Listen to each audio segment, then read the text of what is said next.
and work Yeah. out. I'll leave you to look at it as well while I'm doing it. Well, See if you can work right. out. I've already looked at it, fella. I've already got that statement myself. If you under...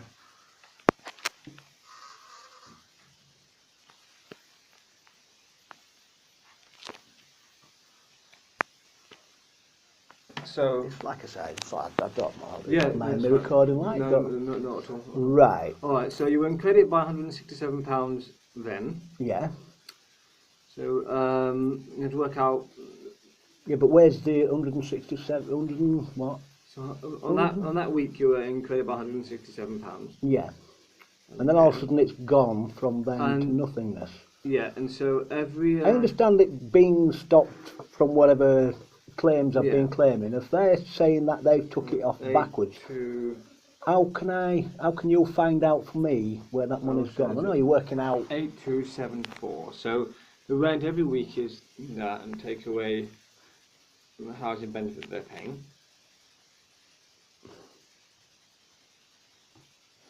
So the rent is about from then.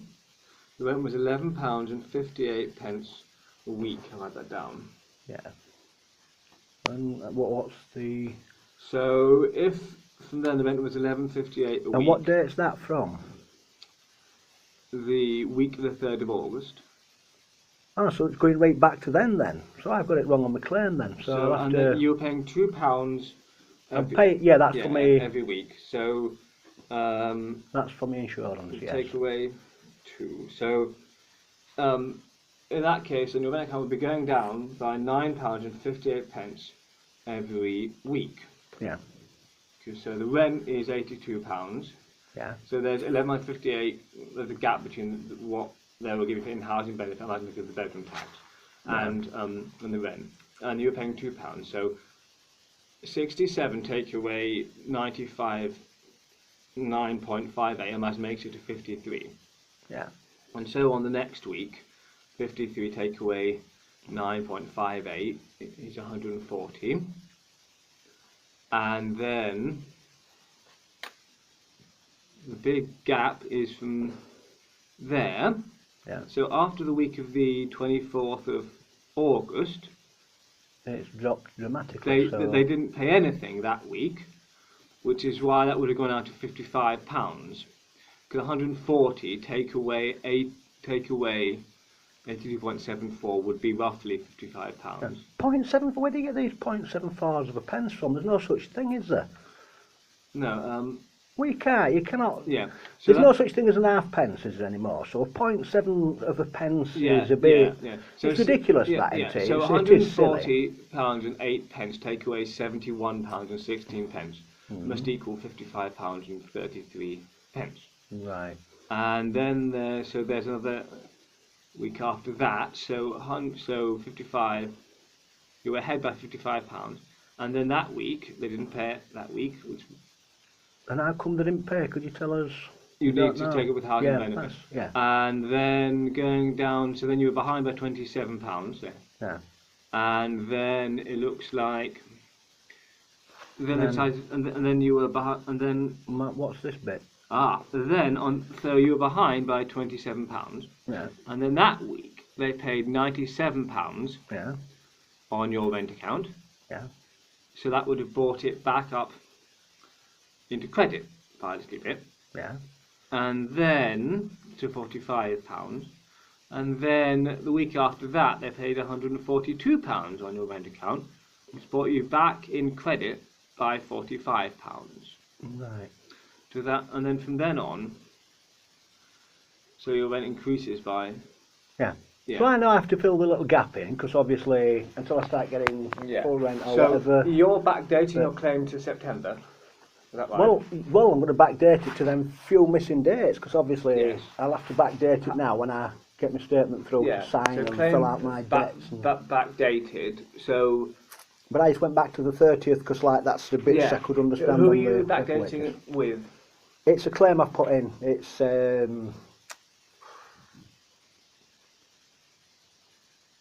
forgot what it's called now. But it's, So you're backdating. So do you think you'll be getting full housing benefit? I have no idea. That's what I'm saying. Until I actually get the form through, Okay. I went through to a CA financial advisor Leeds somewhere in Burley.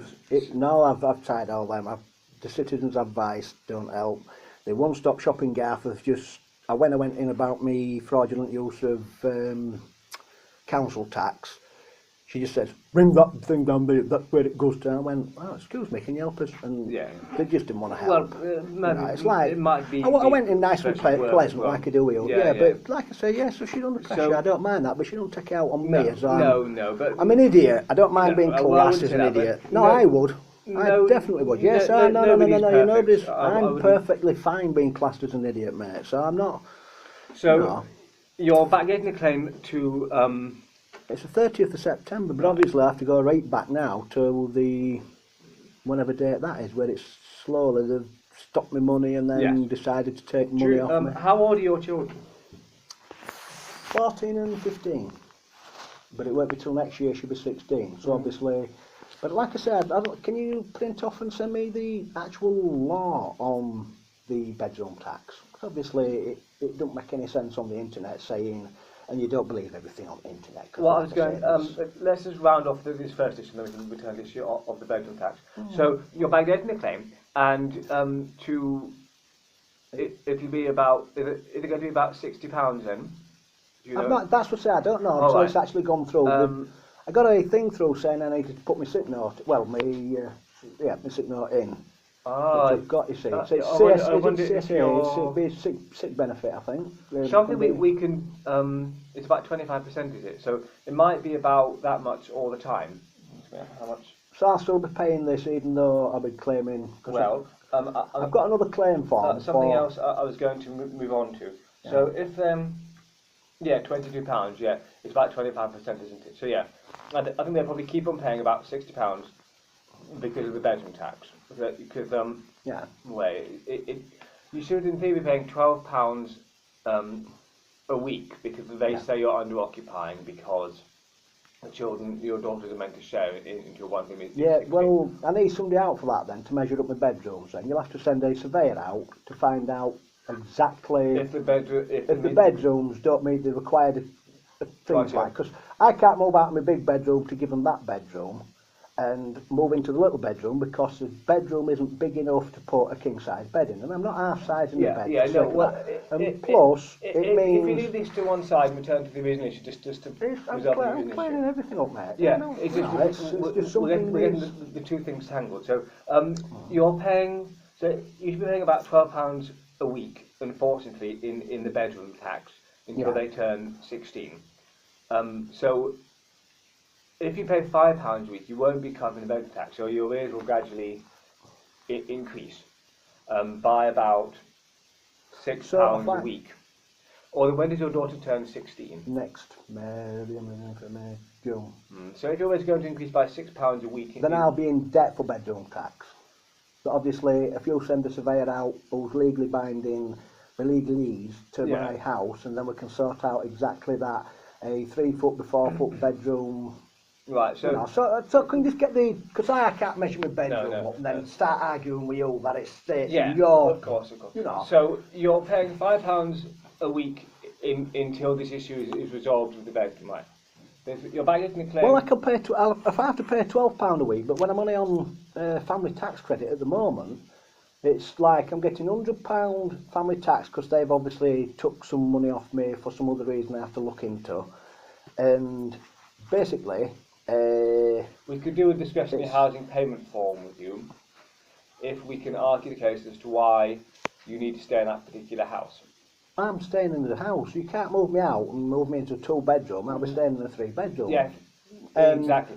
That's what I'm saying. No, it's a 3-bedroom. I've 2 daughters and they don't want to start sharing at 14 and 15 year olds. So you cannot say that you can move me out of my house. That wasn't what I was saying. What I was saying was that the discretionary housing payment form, there's a pot of money put aside to cover the bedroom tax, which you can apply for by this form called the discretionary housing payment. Right, so if I get that and fill that out... I can do it with you. Yeah. And the reasons, going to go through the different reasons as to which you can give to why you need to stay in the property, and that's why they should cover the extra gap.